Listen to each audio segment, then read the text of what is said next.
ఓరుగల్లు జిల్లాను 6 ముక్కలు చేసి మాజీ సీఎం కేసీఆర్ తీరని అన్యాయం చేశారని విమర్శించారు తెలంగాణ ఉద్యమకారుల ఐక్య వేదిక కన్వీనర్ ప్రొఫెసర్ కూరపాటి వెంకటనారాయణ. వరంగల్ మహానగరానికి ఉన్న ప్రత్యేకతను కనుమరుగు చేయడానికి కుట్రలు చేశారని ఆరోపించారు. రాజకీయ స్వార్థంతో నిధులు కేటాయింపులో ఈ ప్రాంతానికి తీరని అన్యాయం జరిగిందన్నారు. వరంగల్, హన్మకొండ, కాజీపేటను ఒకే జిల్లాగా మార్చాలని డిమాండ్ చేశారు. ఆర్థిక, సహజ మానవ వనరుల మెండుగా ఉన్న వరంగల్ను అభివృద్ధి చేయడంలో పాలకులు నిర్లక్ష్యం చేస్తున్నారని చెప్పారు. Forum for better Warangal convener Pulluri Sudhakar.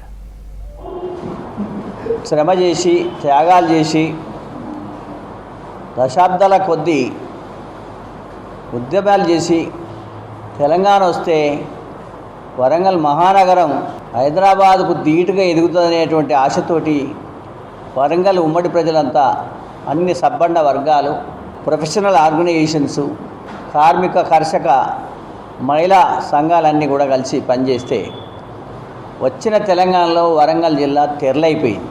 కేవలం ఒక కుటుంబానికో లేకపోతే ఏదో దురాశపరులైన రాజకీయ నాయకుల యొక్క లబ్ధి కోసమే తెలంగాణ రాష్ట్రం వచ్చినట్టుగా వరంగల్ ఉమ్మడి జిల్లా అభివృద్ధిని చూస్తే మనం అర్థమవుతుంది.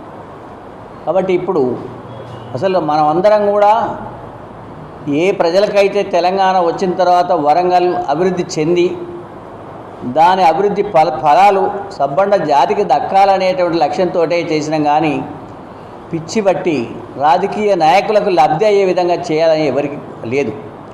కానీ జరిగిన పరిణామం ఏంటంటే వరంగల్ చిన్న భిన్నం అయిపోయింది. వరంగల్ జిల్లా 6 జిల్లాలు చేసే సరే కొందరు అడిగిరిచ్చారు. కానీ వరంగల్ మహానగరానికి ఉండేటువంటి చరిత్రను మర్చిపోయి, అభివృద్ధి యొక్క అభివృద్ధి పందాను మర్చిపోయి, దీనికి ఉండే రాజకీయ చైతన్యాన్ని మర్చిపోయి దీన్ని విధ్వంసం చేయడం కోసమే ఒక రాజకీయ కుట్ర, ఒక అరాచక పాలనకు, ఒక కుటుంబ పాలనకు, ఒక అహంకారపూరితమైన పాలనకు బలైపోయింది వరంగల్ జిల్లా. ఎటువంటి సంప్రదాయాలని, ఎటువంటి చట్టాలని, ఎటువంటి శాస్త్రీయతను కూడా పట్టించుకోకుండా 33 జిల్లాల విభజన అనేది తెలంగాణలో పరిపాలనా వ్యవస్థకు, సహజ వనరుల అసమతుల్యతకు దారితీసింది. దాదాపుగా పౌర పరిపాలన అంతా స్తంభించిపోయే అవకాశం ఏర్పడింది. ఈ పరిస్థితిలో మన వరంగల్ నగరాన్ని కనుక మనం చూసినట్టయితే ముఖ్యంగా విభజనలో నష్టపోయింది మన ఉమ్మడి వరంగల్ జిల్లానే. అది ఏ విధంగా నష్టపోయింది అన్నది మనం ఆలోచించవలసిన అవసరం ఉంది. ఉమ్మడి వరంగల్ జిల్లా కనుక మనం చూసినట్టయితే నిజానికి మనకు తెలుసు అభివృద్ధి కావాల్సిన రంగాలు ఏంటి.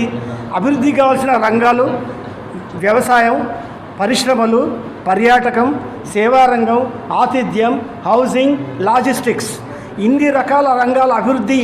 ఆ రంగాలన్నీ ఒకే చోట ఉండి అభివృద్ధి జరిగితేనే జిల్లాలు కానీ నగరాలు కానీ అభివృద్ధి చెందే అవకాశం ఉంది. అటువంటి సమతుల్యత అనేది ఉమ్మడి జిల్లా వరంగల్కు ఉంది. అంటే మన దగ్గర పర్యాటకం ఉంది, మన దగ్గర పారిశ్రామిక రంగం ఉంది, వ్యవసాయ రంగం ఉంది, సేవా రంగం ఉంది. కానీ ఎప్పుడైతే వరంగల్ జిల్లాను 6 ముక్కలు చేసిందో ఇందులో ఉన్న ఒక్కొక్క ప్రధాన అభివృద్ధి రంగం కూడా ఒక్కొక్క జిల్లాకి వెళ్ళిపోయింది. అంటే మనకి ఎటువంటి దుస్థితి ఉన్నది అని అంటే ఇప్పుడు మనం చెప్పుకున్న రంగాలన్నీ కూడా తిరిగి అన్ని జిల్లాల్లో అభివృద్ధి చేసుకోవాల్సిన పరిస్థితికి మొదటికి మళ్ళీ మనం చేరుకున్నాం.